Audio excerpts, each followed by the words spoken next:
pour assister à la 3e période en direct de la finale de ce premier tournoi international de Paris qui va opposer sur votre écran l'équipe B de l'Union soviétique en maillot rouge à l'équipe de Cologne, l'une des meilleures formations du championnat d'Allemagne puisqu'elle a terminé 2e l'an passé.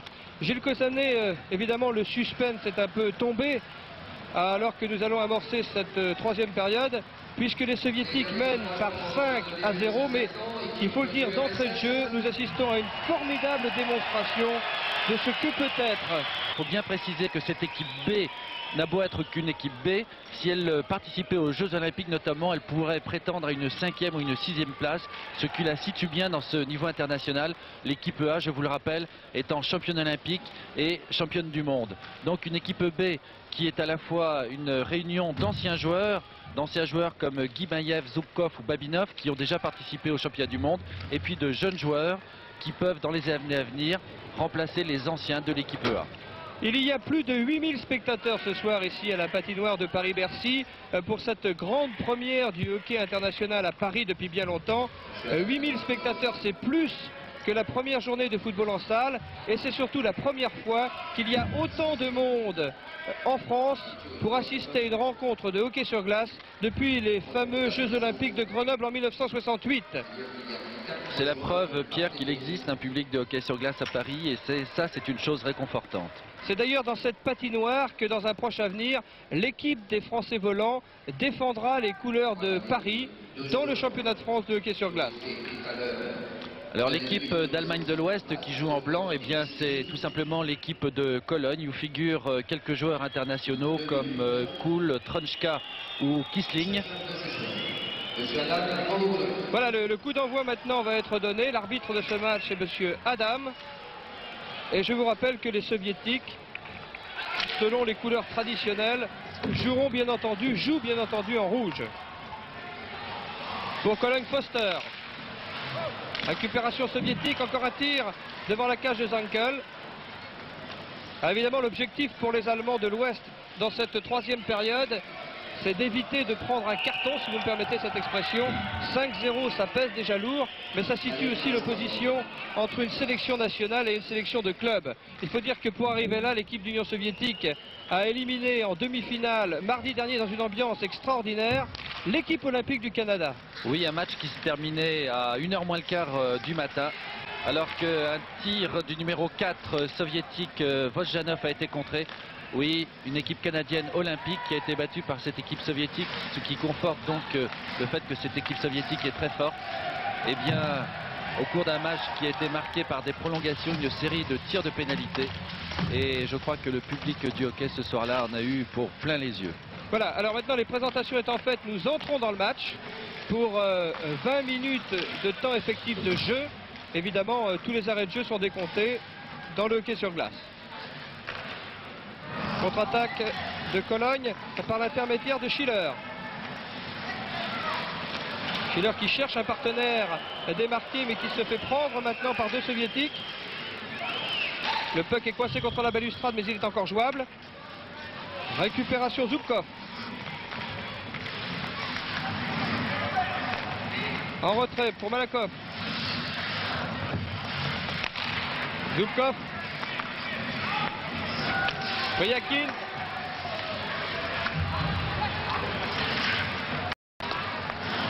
Un pressing soviétique là. Un tir de Babinov. Un tir de Zubkov qui cherche Chine. Ah, c'est dangereux devant la cage de Zankel. Et les Allemands s'en sortent bien. Contre-attaque par Kuhl. Tronchka. Ah ouais, bien joué. Tronchka a trouvé son arrière complètement démarqué là-bas. En retrait maintenant pour Trojan. Kuhl. Kuhn. Tronchka. Tronchka qui entre dans la zone défensive des Soviétiques. Qui a cherché Kuhn là-bas sur l'aile droite. Et contre-attaque soviétique immédiatement. Pour Karine. Karine qui se présente tout seul devant le gardien ouest-allemand. Et parade du gardien de Cologne Zankel. Intervention de l'arbitre pour remettre le palais en jeu. Voilà Pierre, je crois que maintenant nous allons rentrer dans le match puisque les 2 premières minutes de la partie ont été jouées à 4 joueurs de chaque côté puisqu'il y avait un soviétique et un allemand de l'Ouest qui étaient en prison. Et on revoit l'action au ralenti des soviétiques avec les 2 joueurs qui s'écroulent sur le gardien allemand de l'Ouest, Zankel. Donc maintenant avec 5 de chaque côté, je crois que le jeu de chaque équipe va pouvoir se développer. Oui, avec objectif pour les joueurs de Cologne évidemment de sauver l'honneur devant une partie de leur public, car il y a quelques Allemands qui sont venus ce soir à Paris supporter cette équipe ouest-allemande. Il y a aussi une petite délégation soviétique, on peut le dire. Oui, colorée, qui se manifeste régulièrement avec un très grand drapeau de l'Union soviétique. Et dégagement interdit, on revient donc dans le camp allemand. Dégagement interdit, c'est-à-dire qu'il y a eu un dégagement ou une passe d'un joueur allemand vers l'avant, derrière le gardien soviétique, et c'est un défenseur soviétique qui l'a repris. Si ça avait été un Allemand, eh bien, le jeu aurait continué. Le 19, c'est Boldin qui se présente pour la mise au jeu côté soviétique contre Parchil. Gagné par les Allemands.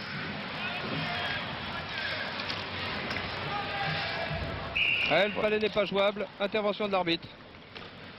Balai bloqué contre la balustrade. Alors, on va procéder à une remise au jeu. Voilà, alors la remise au jeu, c'est un élément essentiel du hockey sur glace. C'est un petit peu comme la touche au rugby. Et il s'agit d'en gagner un maximum pour permettre soit de se dégager comme ici avec les Allemands par les arrières, soit de procéder à une attaque. Une récupération soviétique là, par l'intermédiaire de Menchenkov. Il cherche des partenaires démarqués, voilà. A une longue passe en direction de Karine qui arrive le premier sur le palais. Attaqué qu'il est par Geyer. Derrière la cage des Zankel, ça se bouscule. Mais le palais s'en va mourir là-bas. Derrière le but de Tishkin. À nouveau dégagement interdit. Alors on risque d'en voir beaucoup et toujours dans le même sens, c'est-à-dire des Allemands, du but allemand vers le but soviétique. C'est la meilleure façon pour les Allemands de se défaire un petit peu de l'emprise soviétique. C'est une partie du jeu aussi de pouvoir tenter ce genre de choses. Alors qu'au premier plan, vous avez Boris Mikhailov qui, en Union soviétique, qui est ici le coach de cette équipe B. Mikhailov qui est une star du hockey sur glace. Et les Allemands de l'Ouest ont de la peine à se défaire de cette pression soviétique. Encore un tir devant les buts de Zankel. Le joueur de Cologne essaie d'écarter le danger, mais un nouveau tir encore une fois trop croisé d'Ondindov. Tir à nouveau de Vojnanov cette fois. Oh, le pauvre Zankel, décidément, il est complètement fusillé là. Et il s'en tire bien. Et cette pression de l'équipe soviétique, Vojnanov. Et enfin un arrêt de Zankel qui va temporiser un peu pour permettre à ses équipiers de récupérer. On a vu un bon exemple de ce que peut être une attaque soviétique où le palais part de derrière les buts de Zankel des soviétiques, va vers la ligne bleue où se trouvent les arrières, et les arrières à ce moment-là peuvent tirer ou passer à un centre qui est placé juste devant le gardien. Une espèce de jeu triangulaire qui est très particulier aux soviétiques et que en fait ce sont eux qui l'appliquent le mieux. Coupe l'arrière, le géant à l'arrière de Cologne qui a pu dégager son camp. Avec encore une récupération des soviétiques et un tir qui n'aboutit pas.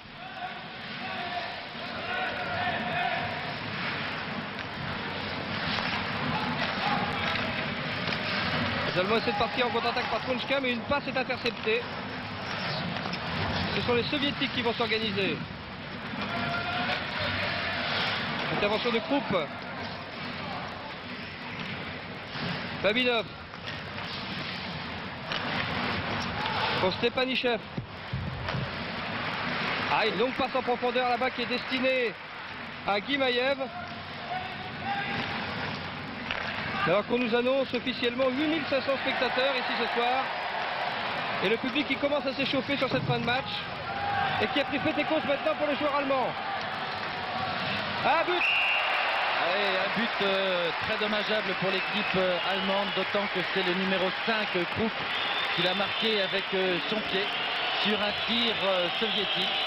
On va le revoir au ralenti, j'imagine, regardez. Le tir soviétique et Krupp, le défenseur, qui n'est pas monté assez vite peut-être sur cette attaque. Regardez le tir. Dévié par le palais du numéro 5 allemand, Krupp. et Zankel ne peut rien faire. Alors, pas populaire cette équipe soviétique qui vient de se faire siffler au moment où elle réussit son 6e but ici dans la patinoire de Bercy. Et pourtant, c'est l'équipe en devenir. C'est celle qui va remplacer l'équipe championne olympique dans les années à venir. C'est donc le futur du hockey sur glace de l'Union soviétique que vous voyez ce soir à la patinoire de Bercy. Et l'organisation aussi de cette équipe rouge, tout à fait extraordinaire. Avec Yashin qui fait un centre entré, un but encore une fois, sur lequel Zankel n'a rien pu faire. C'est l'arme imparable du hockey comme du football. Le centre entré, la reprise devant le but. Absolument, un but de Sergei Yashin que l'on revoit avec une pénétration.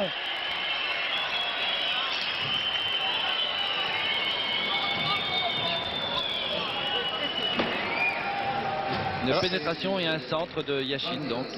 Oui, la victoire soviétique maintenant tourne à la leçon pour les joueurs ouest-allemands qui avaient pourtant bien préparé ce match.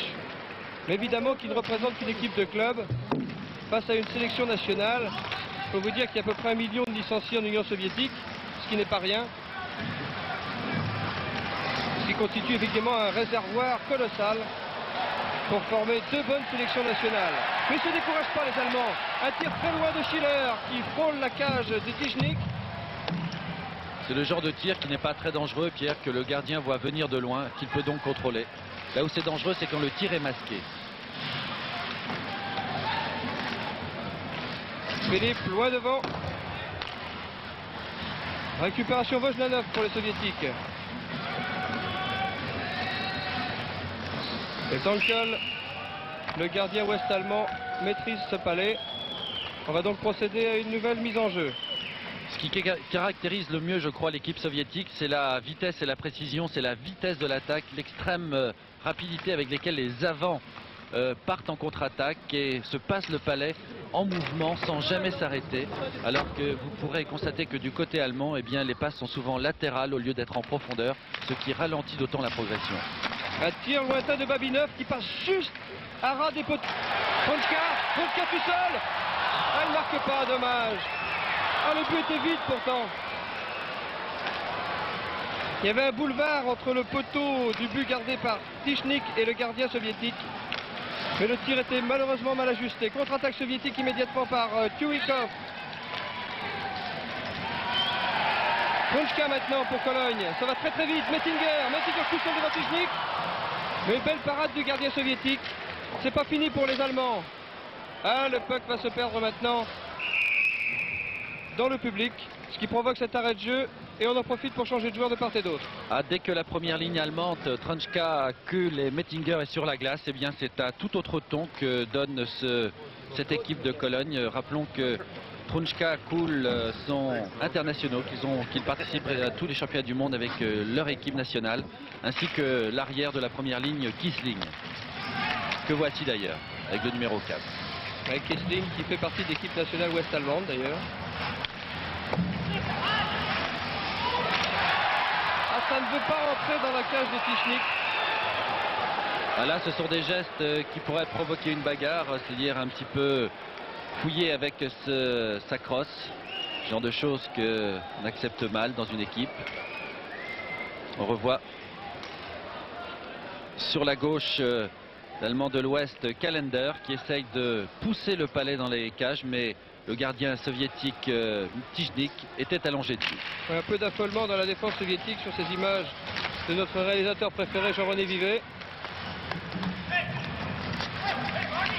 Et une contre-attaque de l'équipe de Cologne par Kiesling qui a fait une mauvaise passe, qui profite donc aux soviétiques. Guimayev là un peu seul sur l'aile droite qui cherche un partenaire démarqué. Oh oui, belle passe. Et tir de Menchenkov avec une intervention du gardien de Cologne, Zankel. Et surtout un arrêt de Kiesling qui a pris le palais dans la main, l'a gardé et ensuite l'a reposé, alors qu'il n'a juste le droit que de la... On le revoit là. Vous voyez, le palais qui monte et c'est sur sa gauche, Kiesling qui va l'arrêter, qui va le prendre dans la main, alors qu'il normalement il devrait la projeter au sol.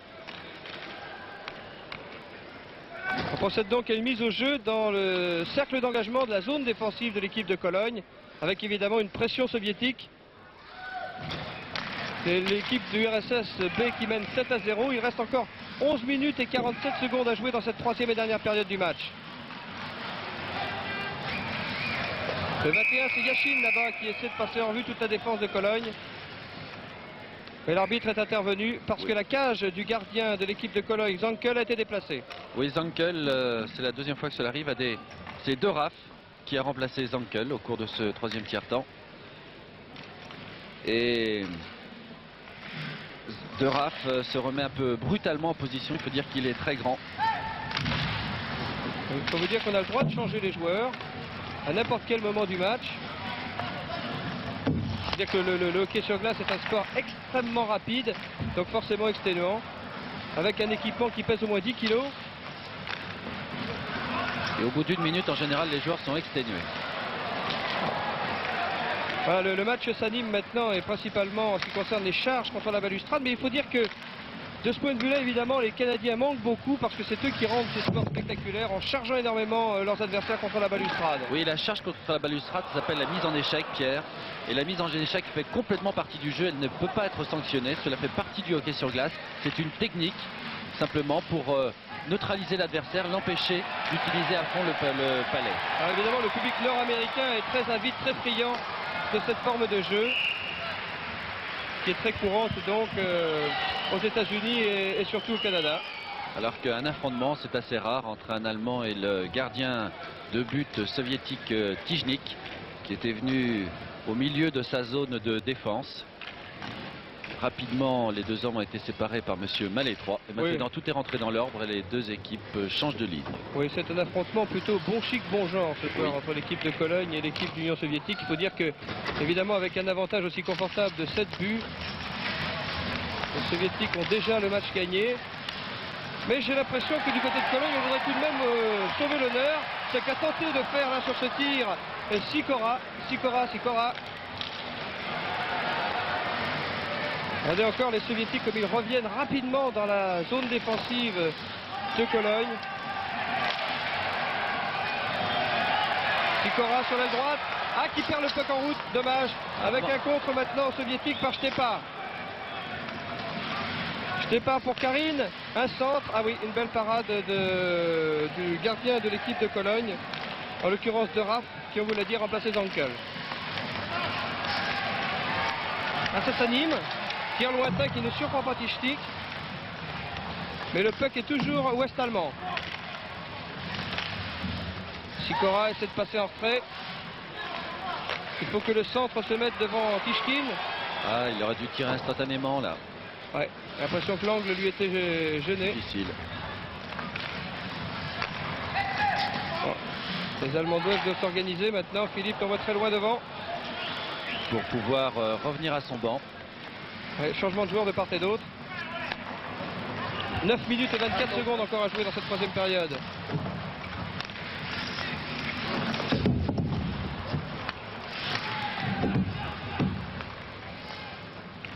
Koudiachov derrière son but.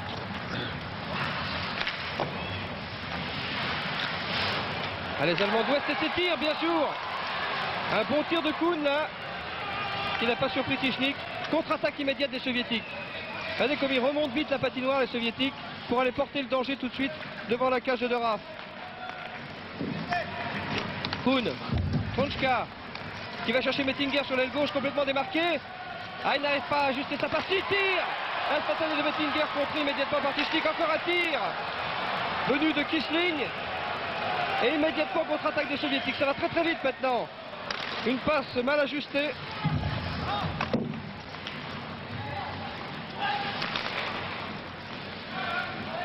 Et Krupp pour l'équipe ouest-allemande va pouvoir relancer. Interception d'Ondintov. Krupp pour Cologne. Mettinger pour Tronchka, qui franchit la ligne médiane. Ah, il a essayé de passer à Mettinger, mais contré. Kloshkov. Changement de ligne de chaque côté.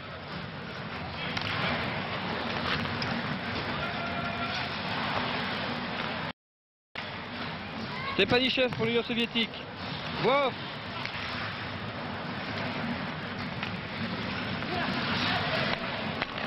Joué là sur l'aile gauche, quelqu'un en position de centre, personne pour l'instant. Si, un tir lointain de Vojdanov.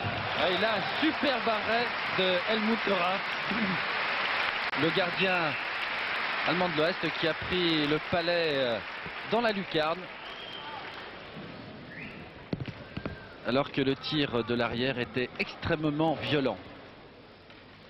En tout cas, je crois que ce qui peut caractériser le jeu soviétique, c'est aussi la grande vitesse de patinage. C'est le deuxième atout soviétique face en général aux équipes allemandes de l'Ouest. Il y a un patinage particulier aux soviétiques. Guimayev contre Callender à la mise au jeu. C'est Vojdanov qui récupère pour Gorbuchin maintenant. Vojdanov. Et tire. Et encore un arrêt de Tichnik. Ça chauffe devant la cage du gardien soviétique, mais ça n'entre pas. Et oui, des petites frictions là qui ont pour origine le fait que les joueurs allemands de l'Ouest étaient tout près du gardien. Et on revoit l'action. Regardez le tir de Schiller que Tichnik arrête bien, mais Schiller est venu tout près du gardien. Et à ce moment-là, les arrières soviétiques sont venus protéger leur gardien. Au hockey sur glace, le gardien, c'est sacré. Et il ne faut surtout pas l'en approcher. Les joueurs sont toujours là pour le protéger. Semenov pour l'Union soviétique à la mise au jeu contre Callender pour l'équipe de Cologne. Dans la zone défensive de l'équipe de l'Union soviétique. Récupération Babinov.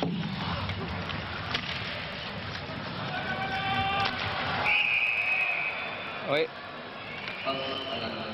Intervention de l'arbitre pour une passe à la main.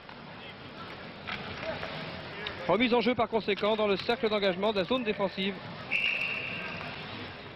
Dire que le joueur n'a pas le droit de contrôler le palais. Il doit aussitôt le replaquer au sol, le projeter au sol. Ce qu'on a vu tout à l'heure près du gardien de Raff.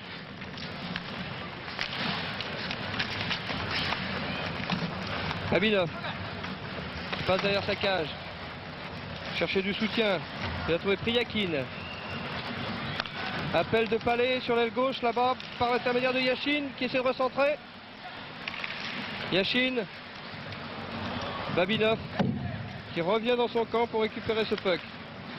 Zubkov. Malakov. Hoxton. En retrait pour Gayler. Callender. Hoxton. Schiller maintenant. Ah, ils essaient de passer les Allemands de l'Ouest, mais le mur des Soviétiques est vraiment très bien fait. Et la barrière n'est pas facilement franchissable. Changement de joueur. Encore 6 minutes et 19 secondes à jouer dans cette troisième période. 7-0 pour l'équipe B d'Union soviétique devant le club de Cologne. Il faut dire que maintenant les soviétiques vont un petit peu jouer la facilité. Pour les Allemands de l'Ouest, il s'agira de sauver un petit peu l'honneur, d'essayer de mettre un but. Oui, 7-0. Ces joueurs d'Allemagne de l'Ouest qui dans le premier tiers-temps en tout cas ont fait illusion, tirant de très nombreuses fois et mettant souvent en danger Tichnik, le gardien soviétique. C'est surtout dans le deuxième tiers-temps que les soviétiques ont pris l'ascendant sur leurs adversaires. Pour créer le break. Un nouveau dégagement interdit. On revient donc dans le camp allemand.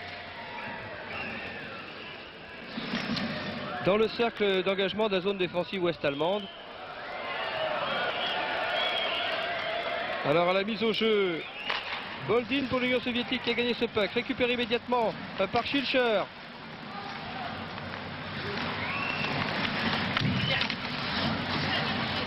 Melnikov. Le Raff n'a pas pu toucher ce palais. Foster envoyé le plus loin possible devant. Sikora. Attaqué par Stepa. Un tir lointain. Il était masqué là de Raff. Bien plongé. Et Philippe va pouvoir contre-attaquer. Schiller. Schiller qui franchit la ligne médiane, qui n'est pas attaqué par les soviétiques, on voit loin devant lui là-bas, et qui joue avec la balustrade. Un tir lointain de Kissling. Récupération Karine.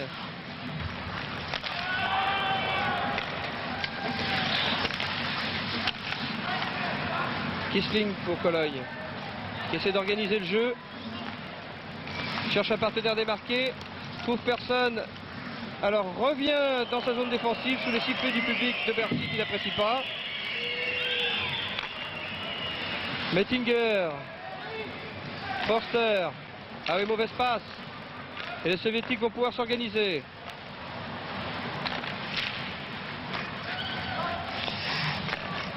Korbouchine.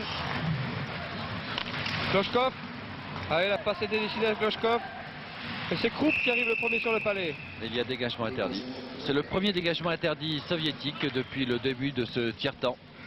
Et il y en a eu très peu aussi dans les autres tiers-temps, ce qui est la preuve que les soviétiques dominent largement cette partie.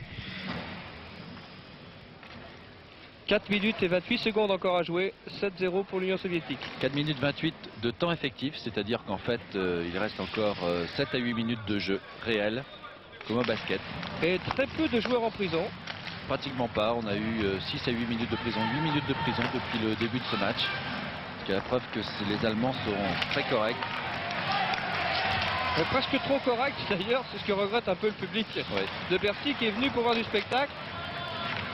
Et je dois dire que les charges qui provoquent souvent des mises en prison animent le spectacle. Ça, force est bien de le reconnaître. Surtout que c'est plus spectaculaire que méchant la plupart du temps.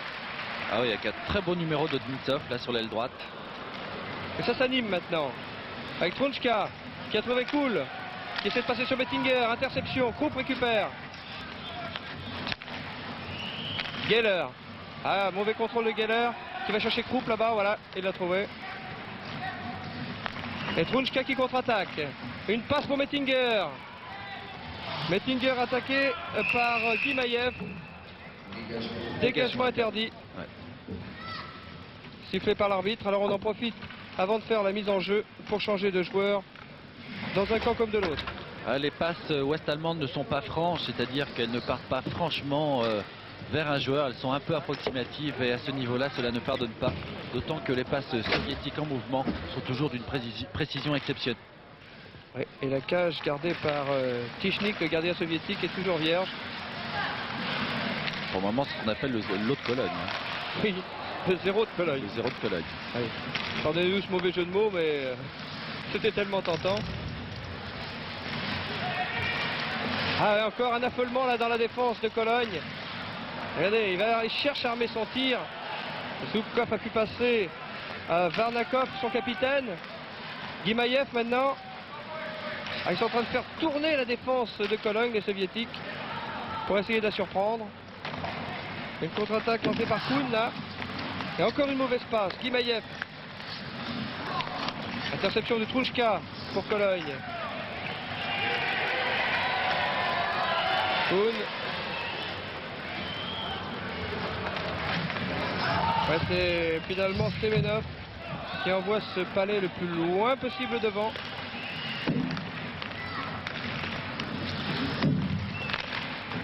Encore une mauvaise passe. Festival de mauvaises passes. Maintenant ils sont fatigués les Allemands de l'Ouest. Et ils n'arrivent pas à prendre le dessus face à ce rythme infernal imposé par les Soviétiques. D'autant que les Soviétiques contrôlent complètement le milieu de la patinoire. Koudianov qui s'enfonce dans la défense de Cologne. Ah, il a cherché le centre, Koudianov. Hoxton maintenant contre-attaque, qui a cherché Kuhn. Récupération, Semenov maintenant. Plus que 2 minutes à jouer dans ce speaker. 7-0 pour l'Union soviétique. Menenchkov. Semenov. Interception de Wolf. Oh, juste devant. Belle parade, très belle parade du gardien de RAF. Et devant Priyakin qui s'était infiltré au milieu des arrières allemands, qui ont fait une grosse faute là de ne pas le bloquer. Et c'est pas fini. Allez, il faut dégager maintenant. Philippe à la lutte avec Priyakin. Priyakin tout seul, tire. Arrêt de Raf. Récupération pour Cologne de Geller. Palais non jouable. Bloqué contre la balustrade. Ah, pour les Allemands de l'Ouest maintenant. être difficile. Oui, plus qu'une minute à jouer, 1 minute et 7 secondes, tandis qu'on revoit cette action ralentie. De Raff qui là fait un bon troisième tiers-temps. Il avait laissé sa place à Zankel au cours des 2 premiers tiers-temps. Il est rentré début de ce tiers-temps. Et là, il a fait des interventions toujours fortes à propos. Schiller a gagné ce palais. Mais tout de suite, Priakin a sauté dessus. Ce sont les soviétiques qui maîtrisent encore le jeu. Holdin. Un tir lointain. Ah oui, de Vojnanov. C'est pas mal vu. Ah voilà, ça y est.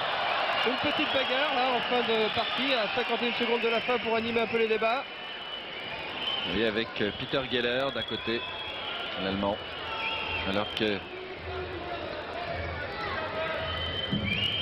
Alors il va y avoir de la prison dans l'air là, je crois. Fort possible, oui. On se calme, on se calme. Sans doute Stepa peut-être qui va aller en prison, qui essaye de se justifier, c'est bien lui, c'est Stepa. Et il y aura aussi un Allemand de l'Ouest pour nous allons voir, peut-être Schiller, peut-être Geiler. Oui, on bat peu importe, hein.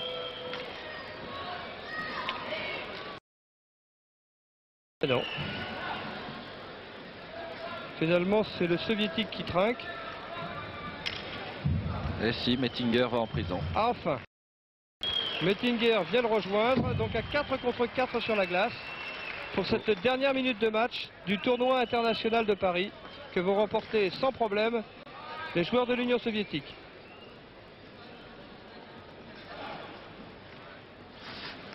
Il faut dire qu'entre une formation nationale et un club, il y a une différence, même si les Allemands ont pu au cours du premier tiers-temps bien se défendre. Après, ils se sont écroulés, ils se sont battus avec acharnement, avec leurs moyens. Et le reproche qu'on peut faire aux organisateurs, c'est précisément d'avoir provoqué le premier jour la rencontre entre l'Union soviétique et le Canada, qui aurait dû être normalement la finale de ce tournoi. C'est ce qu'on appelle une erreur de mise en scène. Quand il est vrai que dans ce tournoi, logiquement, d'après leur palmarès, l'équipe canadienne et l'équipe soviétique devaient être tête de série. Absolument. Et que voulez-vous, à Paris, Bercy, on débute dans l'organisation, alors parfois on fait des erreurs. Et voilà, c'est la fin de ce match, qui voit donc la victoire de l'Union soviétique devant Cologne par 7 buts à 0. C'est fini. 7 à 0 par conséquent ici à Paris-Bercy. L'Union soviétique B remporte donc ce tournoi devant l'équipe de Cologne et l'équipe olympique du Canada. Nous retrouverons bien sûr des compétitions de hockey, nous l'espérons, le plus tôt possible, avec principalement, je vous l'ai dit, l'équipe des Français volants qui représentera Paris dans la capitale et qui, d'après ce que nous avons pu savoir, dès la saison prochaine, devrait jouer ici à la patinoire de Paris-Bercy. Sous les applaudissements de 8500 spectateurs ici à Paris, se termine donc ce reportage sur des images de la SFP réalisé par Jean-René Vivet. À vous Paris, à vous le studio.